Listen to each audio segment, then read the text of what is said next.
Good morning জানিয়ে দিয়েছি বন্ধু তোমাদের সবাইকে, তবু আবার বলছি গুড মর্নিং।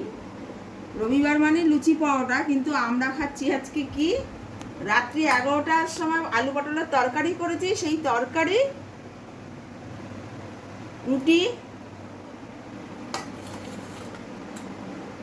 আর টক দই, আর হচ্ছে স্পেশাল আমুল দুধের চা।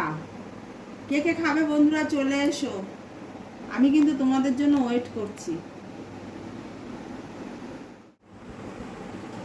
বাবু নে, মনা নে। দেখো সবাইকে প্লেটে দিয়েছি, আমি নিয়ে নিলাম গামলায় দুটো রুটি, আমি দুটো বেশি খাই না। কেন বলো তো, বাসন ধুতে হবে তো, কত বাসন ধোবো বলো, ওর জন্য গামলাতে নিয়ে নিলাম। কে কে গামলাতে বসে খাও শেষ পাতে জানিও অবশ্যই।